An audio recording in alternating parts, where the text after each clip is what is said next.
जय श्री कृष्णा। राम प्रसाद जी एक बहुत बड़े वैद्य थे। उनकी एक ही बेटी थी, शांति। शांति जब 2-3 साल की ही थी तो उसकी माँ गुजर गई। वैद्य जी ने अपनी बेटी को बड़े लाड प्यार से पाला, उसकी हर इच्छा पूरी की। लेकिन माँ के अभाव और अधिक लाड प्यार के कारण वह जिद्दी और तुनक मिजाज हो गई। अब जैसे कि पुराने समय में गांव में होता था, वैद्य जी ने अपनी बेटी की शादी 14-15 साल की ही उम्र में कर दी। बड़े परिवार में इसका निभाव होना मुश्किल है, ये सोचकर वैद्य जी ने पास के ही गांव में एक बड़े वकील के इकलौते बेटे सोहन से उसकी शादी की। वकील साहब 3-4 साल पहले ही स्वर्गवासी हो गए थे। परिवार में सिर्फ माँ और बेटा ही था।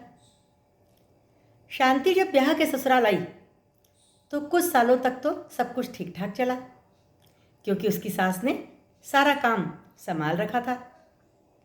लेकिन जब अचानक बड़ी बीमारी के कारण उसकी सास पलंग पर आ गई तो सारे काम का बोझ शांति के ऊपर आ गया। शांति को काम करना आता नहीं था और इस कारण कई गलतियां करती थी, और जब सास उसे टोकती थी तो उसे बिल्कुल पसंद नहीं आता था। वो पलटकर जवाब देती थी और फिर धीरे धीरे झगड़े होने लगे।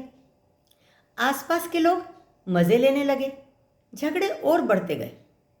एक दिन सोहन ने बैठाकर दोनों को समझा दिया कि मैं अपनी माँ का इकलौता बेटा हूँ, इसलिए इसे नहीं छोड़ूंगा, और वैद्य जी भी भले आदमी हैं, इसलिए शांति को भी नहीं छोड़ूंगा।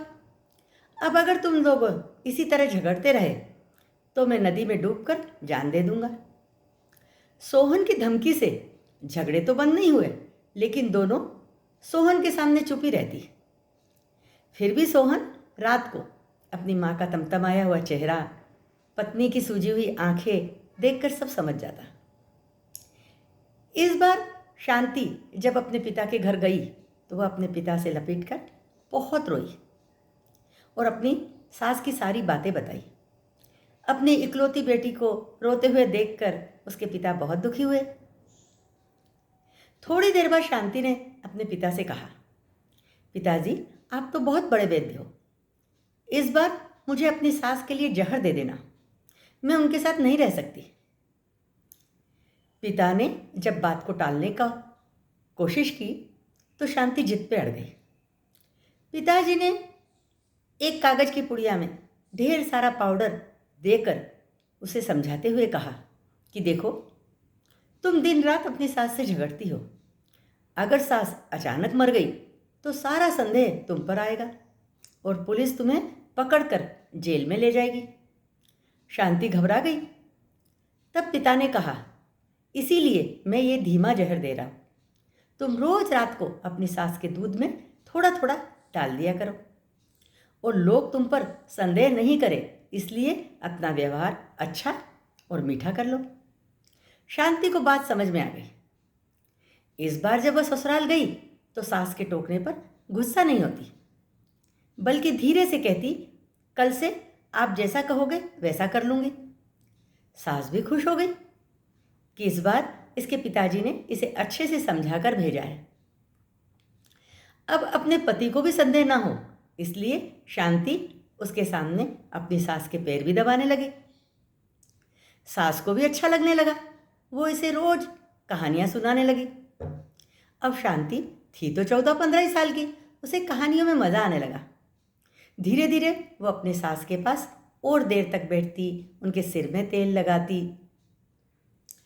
अब सब कुछ अच्छा चल रहा था कि एक दिन सास का भाई जब बीमार हुआ तो उनका भतीजा उन्हें दूसरे गांव ले गया।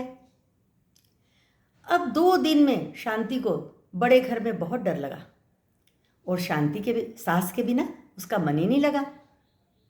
उनके आते ही उसने पिता के घर जाने का कहा, और पिता के घर जाकर अपने पिताजी के गले लग के फिर रोई। पूछने पर कहा कि मैं अपनी सास को मारना नहीं चाहती, लेकिन मैंने तो आप वाला पाउडर उन्हें आधे से भी अधिक दे दिया है। तब पिता ने उसे अलग करते हुए हंसकर कहा, लेकिन वो तो जहर था ही नहीं, वो तो साधारण सा टॉनिक था।